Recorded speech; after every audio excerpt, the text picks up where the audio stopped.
Hey there, happy Monday morning to you. I'm Todd Duplantis. Welcome to Up to the Minute. We're glad to have you with us on this Monday, July the 20th of 2020. Boy, we're in another week of remote working. It's going to be an interesting week. You know, Brittany joining me live right now. Brittany, I've got a special announcement. And are you there? Let's see. Let me share my screen real fast because I want to show you something real fast. We're going to start off Monday morning with Todd's shared screen. Yeah. Can you see this? Oh my goodness. So I'm officially a grandfather. My grandson was born about an hour and a half ago. His name is Alan Joshua Duplantis. They're calling him AJ. And you can see here that he is ready and able to take over the world to big things for this little guy. But I just wanted to throw that out there at the beginning of the show because this is a very special announcement for me. So there you go. A grandson's born. I'm a grandfather. No, I don't have a name picked out yet. We'll talk about that in the future. But there you go, Brittany. I have first of all, Todd, congratulations to the whole Duplantis family. He's beautiful. I hope mom and everyone are doing well, especially during this time. AJ, I love that as a nickname. But I am going to throw out a name for you, Todd. Grandpappy Todd. Oh, I don't know about that. I'll let his parents and him. I've always been under the impression that the child picks the name for the grandparent. I know I did with my grandparents, so I'm going to leave it up to AJ to pick the name. But congratulations to my son Joshua and my daughter-in-law Amber for. I know they're very excited right now. Congratulations, Todd. Congratulations. Thanks. You're getting some congratulations here on our comments, Todd. So that's amazing news. But going back to Up to the Minute, I mean, how can we top that? I mean, the birth of a new little one is just amazing and beautiful. But thank you to everyone joining us on Up to the Minute this morning. Be sure to like us on Facebook, Twitter, and Instagram. Send your congratulations to Todd and his family on their latest edition, and be sure to subscribe and hit that notification bell on our YouTube channel. And last but certainly not least, be sure to share this podcast so we can grow our audience. That's right. Make sure you share this podcast. As Brittany mentioned, you know, our audience has grown exponentially since we've been in the shutdown phase and working remotely. And we appreciate all the viewers we have here this morning. We look forward to getting more. So make sure you share this. We've got some very special guests, your HCC news and information, things you need to know to get your week started. We've got a couple of guests on the show today. First off, Juan Crawford, instructor with real estate. Juan has joined me many times before on the topic, and we're proud to have you with us again this morning on Up to the Minute. It's good to be here. I'm excited.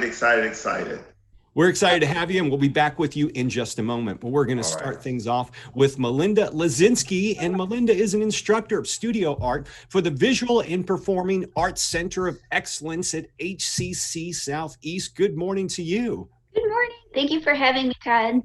Absolutely. So I want to start off by asking you, you know, things changed dramatically for all of us around spring break. We left for the spring break and haven't returned to the offices since, and all the instruction went online. How was this past spring and summer as the art studio classes have been taken online? Well, you know, it's funny you asked that because right before we left for spring break, my students and I were talking about, you know, what's going to happen? Are we going to go online? And I just said, please take all your supplies with you, take whatever you need just in case. So it was a really weird time just thinking about how do you teach a studio class online, because a lot of it is really hands-on and you're demoing and you're sharing materials. So it really, one thing we're really good at in the arts is critical thinking and problem solving. So a lot of it was just, okay, how can I get resources together? Like, I live in a one-bedroom apartment. What can I turn into an office or a classroom? How can I, you know, give this level of instruction? So it was a weird time. I feel much better about the fall, and the summer went pretty well. It was not studio classes, it was art appreciation, which we already offer online. So that was an easier switch. Now, I understand you and your students have participated in virtual shows using social media platforms to get the students' work out there. Cute cat, by the way. Thank you. Tell us about the virtual online shows and how you were able to get that product out there. Well, luckily in the arts, I mean, Instagram is a really good tool that we already use as artists. A lot of us use it for self-promotion, and also galleries and museums already have an online presence. It just really opens up the art world more globally. So I thought of it sort of as an opportunity to students to say, hey, you need to document your work really well. Like, this is a skill that's going to be valuable in the future, and just on your own, getting a portfolio together for school. So it kind of came together much better than I expected. Everyone's already familiar with that platform. So we had made a collaborative painting in my class, my painting one class, that we were going to be using as our poster for Southeast. So we just decided to use that as the poster for the whole show, and divided it by campus. And it was awesome because all of the students got to see each other's work, which doesn't really happen in a traditional semester, right? Because I think Houston is the size of Connecticut, right? So just to drive around to like Northeast or Spring Branch and see all of the shows, it's just really nice to see what everyone is doing at all of the campuses. Let me ask you this. Do you think that this pandemic, where we're all working remotely because we've been more or less forced to work this way, do you think it sparked creativity from an artistic standpoint? I certainly do. I've noticed, especially the summer in art appreciation, which isn't really a studio class, but we do make some things. It's really sparked a lot of needing to express emotion, maybe what we're going through or experiencing day to day in this new reality. So that's been really good to see. Also, as far as materials in my studio classes, my students were more open to using different things and experimenting. You know, you did have to kind of switch over. So I think, yeah, it kind of forces you to be creative on a certain level. And you yourself you're an artist, and how has your work changed during the pandemic? Has it inspired some of the work that you're doing? Well, yeah, you know, I have a studio outside of my home, but I am a little freaked out, right? So I pretty much stay in my house, and I was making a lot of ceramics before, which was kind of a new thing, but I don't have my own kiln, right? So like going to the place where I usually fire my work, they closed down. So I had to kind of switch over. And what I started doing was working with paper in a more sculptural way. And I find during this, where everything seems out of my control, right? I'm like, okay, I'm gonna take this paper and like crumple it and, you know, soak it and keep just layering on and on. And so I started kind of making these sculptures that look like the ceramic things, but they're different materials. So sometimes it's just changing a material, or, you know, what's around the house, what do I have access to, what can I do in this situation, and just really making the best of it. What's been the reaction from your students? I know you mentioned it a little bit earlier, but what's been their reaction to the getting instruction online and the method of education that we're doing right now? Well, I actually polled my students a couple weeks ago from the spring, just planning for the fall, wanting to, you know, improve or, you know, get the best online class together that I can, because last spring was the first semester teaching virtually as a studio class. So I actually got some pretty good feedback. I think a lot of the things that I did, I'll continue even post-pandemic when we can finally be back in the classroom. Like, it's really great to just be able to make demo videos and have that for them to refer to. A lot of them like using the discussion boards to talk to each other, and just have those resources always on hand instead of in the classroom. So it kind of forced me to, you know, document a lot of things that I have to show them, but now they can look at it anytime. Melinda, what does your fall look like with the courses that you'll be instructing, and what is that looking like right now? Right now I'm scheduled to teach painting 1, drawing 1, and drawing 2 as a hybrid flex class, I believe, at Southeast, and then also an online art appreciation. Okay. Well, we appreciate you being here with us this morning and letting us know how you guys are delivering art online for your students in the community. And good luck as we head into the fall. Thanks for being here. You too. Thanks for having me. Absolutely. We're going to move across town to Juan Crawford. Juan, good morning again. Hey, hello. How are you there, Todd? We are Brittany and Nathan. Yeah, we're doing good. It's good to see you here with us again. Before we move on, let's talk about how you're handling this new online version of instructing. How has that been over the last few months for you? Well, and I'm going to kind of put this on being a retired United States Air Force captain to say that it's fine. I mean, I'm going to be fine wherever I'm placed, and this we're making this work. As far as from a personal standpoint, I'm upstairs in my office right now, which I spend a lot of time. But my 12-year-old son is downstairs taking chess camp online from New York. And the whole online, and then he'll have 5 days this week of doing chess camp. He does Taekwondo online. So that as things move online, we need to figure out a way to be able to use this and use this for our advantage. Not take advantage of this, but use it for our advantage. Let's talk about the real estate program. Are there in the levels of certification? We've covered this on some of our shows before, but let's bring people up to speed who are watching now who may be wondering, wow, HCC has a real estate program and I can get certain certifications. Tell us about those. Well, you can get, the three things you can do. You can come to HCC and take the 6 classes needed to get your real estate license, or the 6 to get your real estate license plus co-op to actually get a real estate certificate, or the 6 to get your license plus 14 others to actually get an associate's degree in real estate. Now, what I've done is spent, the 2 or 3, maybe 4 phone calls with TREC, which is Texas Real Estate Commission. When the pandemic started, it was all of our tests have to be proctored. How do we get proctored exams when we're not? So we're now, they allowed us because of our SACS registration to use Respondus lockdown browser, the lockdown browser, so that we're able to watch students take the test, because those are the tests that they take for our 6 classes: Principles of Real Estate 1, Principles of Real Estate 2, Law of Agency, Law of Contract, Contract Forms of Addendum, and Real Estate Finance. Those tests can now be given online. They're given at home, and TREC, the Texas Real Estate Commission, allows our students that credit. We wanted to make sure that we got that straight before we started. Right now seems like a good time that people may want to learn about social media, especially with real estate, because it helps you promote yourself and your sales. Is social media playing a bigger role during this COVID shutdown for you and your instruction? It is. Well, not so much for my instruction, but definitely I'm a licensed broker of my company is Leak Properties. And so when this whole thing started, we get all these calls from people that are going to sell us leads, and no. But something told me to listen to this one. And I listened, and I got my people on the line, and we actually got Facebook leads. The guy is over in England. I was like, what about, I'm over here going to England now, who's helping us get Facebook leads, that nobody else was getting these leads. And so then we turned around to be able to get a CRM, and I'm looking for CRMs.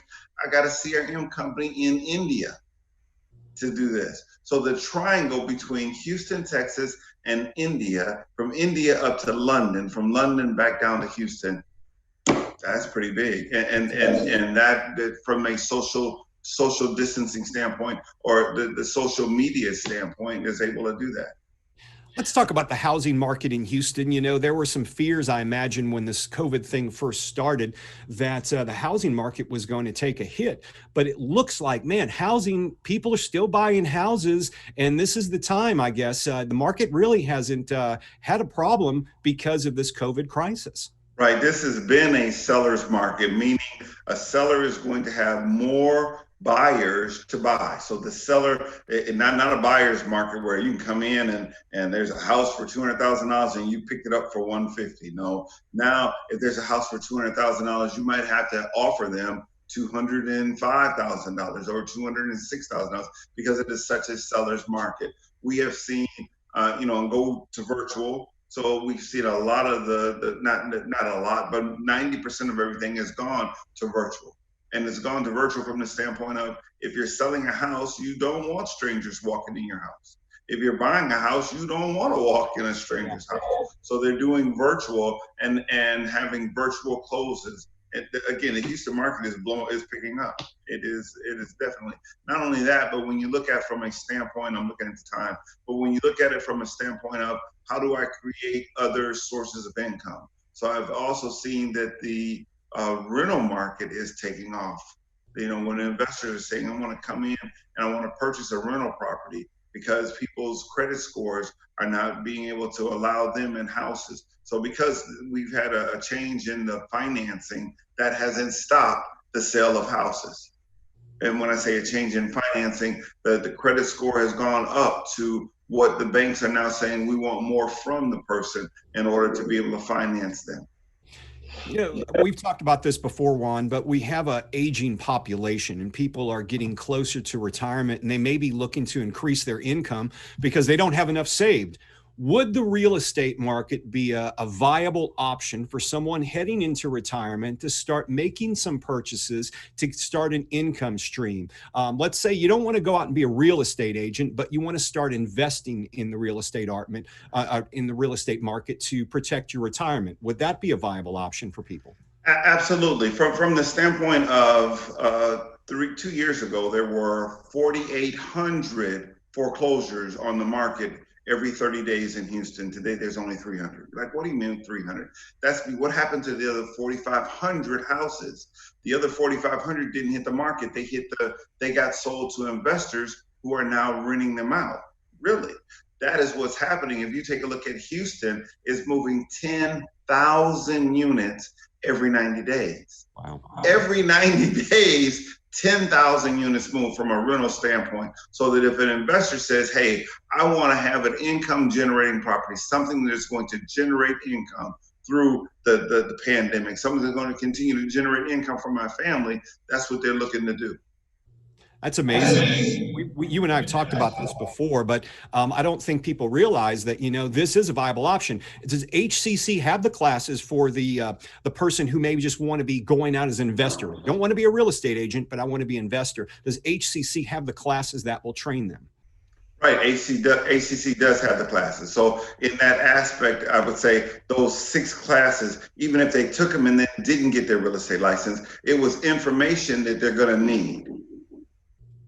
Absolutely. Once again, I want to touch on the fact, because I see this on Facebook. A number of my friends are realtors and they post these virtual house showings. But as you mentioned earlier, is this the wave of the future? Is this the new normal we're going to see? Because from everything from buying a car, you can do all that online. They'll deliver it to you. Or now buying a house, all that will take place virtually. Do you see that happening more? Right. Not only does it take place virtually, but then you actually are able to close virtually. So that you're not going in, you're able to see the house virtually, you're able to make an offer on the house, you're able to get the title work done, you're able to view your inspection, you're able to do your loan, and you're able to close all virtually. Unbelievable. It's a new normal we're heading. Right. We never would have saw that. We would have never saw that. Well, we never would have seen a lot of us working from home because a lot of companies didn't want to allow people to work from home, fearing that they may not be productive. And I guess right now we're seeing that many of us are more productive than we were when we were in an office setting. Absolutely, absolutely, absolutely. Juan, we appreciate you joining us this morning. If people want to learn more about the real estate program from HCC, we're going to post something in the social media post for this show. So look for that. Juan, thanks for being here. All right. Thanks for having me. You have a blessed day, Todd. Bye, Brittany. Bye, Nathan. Bye, Juan. All right. Well, Brittany, we're back once again for another week of virtual working. Are we now, week 17? Is that where we are right now? Sure. We'll go with that. Yeah, that's just kind of the norm that we're in, Todd. I'm not sure what day it is. I'm not sure what time it is, what month. But we do know we're still in 2020 because it's still bad. So still 2020. You know, we want to start off with a special announcement, a congratulations to one of our own here at HCC. Richard Gosselin is the new interim dean. It's official today, Brittany.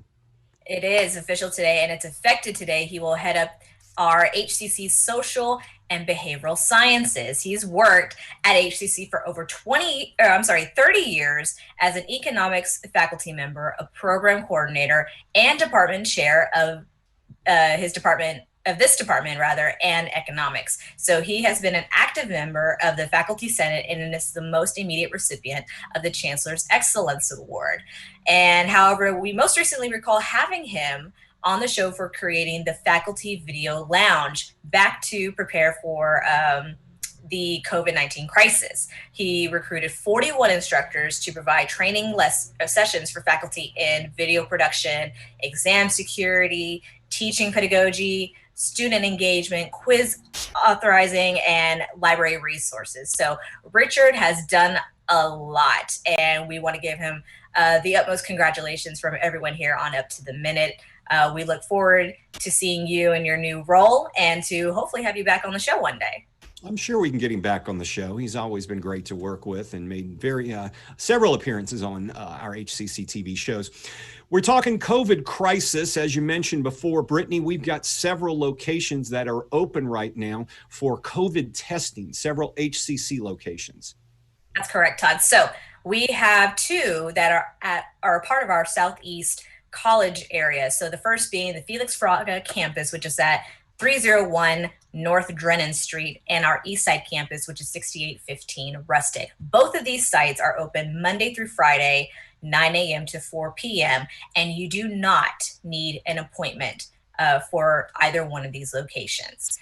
You also don't need to show any symptoms. Simply just arrive, pack some patients to wait and be tested.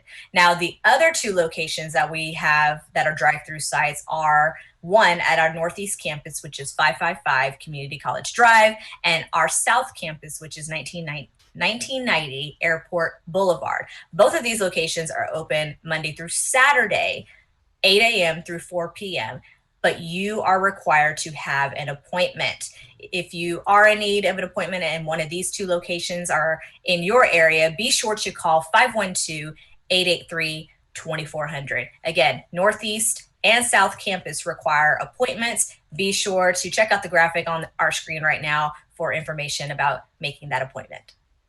If you're taking classes in the fall, you're going to need to enroll in one of our enrollment information sessions. The next session is this Wednesday, July the 22nd, from 10 to 11 a.m. It's offering help with admissions applications, testing, new student orientation, financial aid, choosing a major. If you have questions, this is the place to get those answers. You can register today at hccs.edu/information sessions. That's correct, Todd. Now, Todd, I know you're a big time runner, and this is actually up your alley. So Rec Sports is hosting a virtual walk/run. It's a way for everyone to have fun, stay fit, and it's a free event that Rec Sports continues to hold. It's happening, I believe, this Friday. This Friday actually is the 24th, but let's just say it's happening this Friday through next Friday. So this Friday being July 25th, all the way through July 31st. Now, your deadline to submit to take part in this is noon, Friday, July 31st. I guess you're going to be submitting your time or just submitting the fact that you participate in this, but you are required to have an HCCS email. So be sure to register to Roy Byers, that's roy.byers@hccs.edu, with the subject line July virtual walk/run. Might have to try that out. Yeah, that sounds like fun. I enjoy those things. Do you like boot camps? We know Brittany does. We know you're a big boot camp aficionado. Virtual fitness classes, boot camps, noon to 12:40, Tuesdays and Thursdays. It's happening this week, 7/21 and 7/23. It's open to current HCC students, staff, and faculty. Of course, you must have an HCCS email. Register today, Brittany, at christian.andrews@hccs.edu. In the subject line, write Virtual Fitness Summer 2020. I will sign up for the boot camp, Todd, when you sign up for the Zumba classes when they bring those back, because I know you're a huge fan. Don't deny it. Yeah, Zumba on Zoom. That's what we're working towards here. We've got a big week here on Up to the Minute. Some very special guests, of course. Every week we have the chief. We'll have the chief on later this week, and tomorrow on the show, Larry Payne. Larry Payne. I know Larry Payne. He hosts our very own Dialogue Houston, Right. And he has actually been named by the mayor to the task force on policing reform. That's right. He's going to be a guest on the show. Larry has been hosting Dialogue Houston for more than 25 years here in HCCTV. So we look forward to talking with him tomorrow. And also we'll have Indra Pillais, Associate Vice Chancellor of Enrollment Management and Success. She's been very busy, but she'll be joining us to talk about the important things that department is working on for the fall. Fall classes coming up, folks. You want to learn more about them. Brittany, we've got a video that's been floating around in our social media that shows our students, faculty, and staff the different ways we'll be delivering education in the fall. So I believe they can tune into YouTube or find it on our Facebook page for that video. That's correct, Todd. So it's actually all over our social media. So we schedule it periodically, maybe about once every other week, just so that students, faculty, and staff are familiar with the safe learning options coming this fall. So there are 4, 2 of which are online, one on a schedule, one at any time. The other is our Flex Campus, which is our hybrid. So you have the choice of either going into the classroom or doing everything online. And last is the lab-based courses for all of our students who need to do their skill labs. Now, most if not all of these classes that are going to be in person are going to be significantly smaller, but you can find out more information about this by going to our YouTube channel, searching for that video on safe learning. I believe it's called We Are Here For You. And but also going to our website, hccs.edu/collegeyourway, which breaks down each safe learning option. That's right. One thing to keep in mind, as CDC guidelines may change throughout the semester, we are tailoring these classes so we can make those accommodations. So keep that in mind as we head into the fall. And I guess, Brittany, the whole theme about this thing, and with fall classes, the summer classes, what we did in the spring, was just to be flexible. We all have to be flexible during these times because things change, and they sometimes can change dramatically very quickly.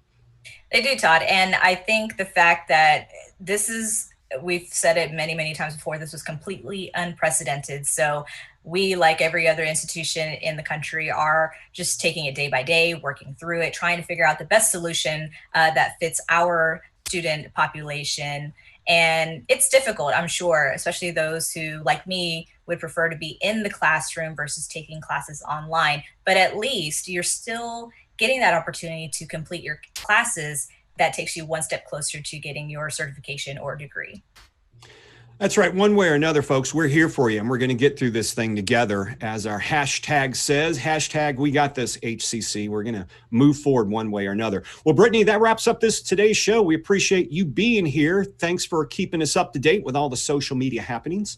Yeah, definitely. So if any of you have questions that you'd like to ask, be sure to DM us on any of our social media platforms.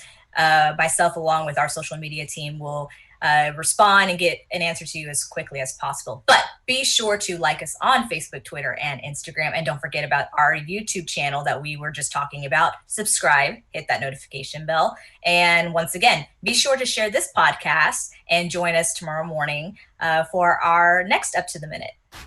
That's right. Thanks for being here today. We'll see you tomorrow morning live on Facebook at 10 a.m.